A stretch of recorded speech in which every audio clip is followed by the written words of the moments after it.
love if the universes do collide, that it be a movie.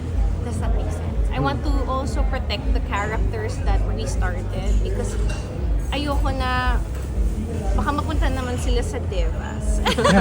Diba? Pero What can you say about the new Sangres? Kaya ano yung mga bagong Sangres? Yes, I get to work with Bianca a lot. So I'm really touched na every time we're together, may picture kaming nakaganyan. And we love to play around with people who are big Enka fans also on the set of Showtime. So I love that she's super into her role and she's just continuing on the legacy. And hello to all the Encantadics out there. Pero kay nagkaroon pa rin ng possibility ba na maging na mapasama ka sa Sangre? Kasi si Diana I don't kasama know siya. the exact plan. Alam natin maraming nangyari dito sa version na ito. So, or kwento na ito. So, I don't know really kung ano ba yung kwento na Bali mangyayari. may ancient Cambaldiwas kasi. So, I think so Diana. they've also appeared at the other ones. Oo. as well. Pero So, for I- this one kasi parang ang original plan daw bukod kay Diana na siya yung ngayon ay kayong apat talaga yung per gem na ancient Cambaldiwas. So maganda sana yung idea. Ano yung masasabi mo doon? Ako talaga, doon ako sa movie.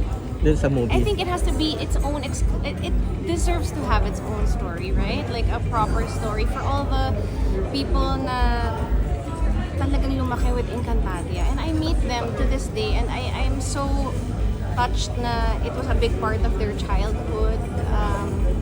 Kinamulatan nila, yung mga ganyan, dami nilang mga kwento. So I want to take care of those characters also kasi gusto ko na it's a very, very special and specific story na made for us, if that makes sense. It's like a film, like a beautiful film. Sana no? Sana Yeah, talaga. parang I feel like, and okay, recently I watched Lord of the Rings, the musical.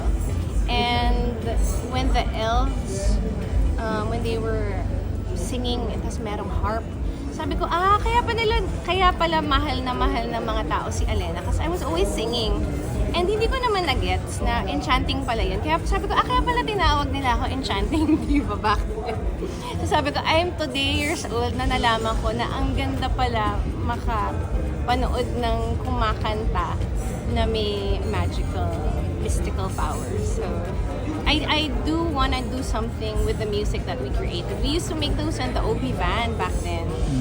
And to this day, when I sing it, like, yung mga spells, parang people are still so mesmerized. But now I understand why. Because of Lord of the Rings. Sana rin no, Enka musical, the musical. Wag. Mahirap. Isa lang ang kumakanta. Ako lang eh. So parang kawawa naman yung iba. Anong gagawin nila? Baka si Imaw, parang nag-rap siya. Okay. Isa lang. Pero hindi po ba napag-usapan yun after the success ng 2005 na magkaroon ng pelikula? Because mula when the movie did the great job ng I know, right? Thank you. Maybe you can produce. Or rally the people for one. Hopefully. Yeah, parang it needs, I don't know, for me, Glamour. especially after doing this film, parang it needs a special project. It needs to be a special project. Because you did Mystified na, di ba? Yung Yeah, apat. pero I mean, with all the other characters now and all the other universes, I'm sure there's a way to make the stories connect and meet. Pero dito sa Sangre po, wala pa namang in-talks or offers sa'yo na mag-guest. Wala pa. Hindi ko alam. Oh. Abangan. Promote na lang po ang Quezon. Invite na lang everyone to watch Quezon next. Maraming salamat. Thank you again for being here. Saan ba? Maraming salamat sa pagdala niyo. Iniimbitahan ko ang lahat na manood ng Quezon ngayon ang 15 ng Oktubre. Mapapanood dito in theaters nationwide. 250 pesos para sa students and teachers and it is PG, so bring the whole family. May international screening ba to? Yes, to be announced pa lang. Pero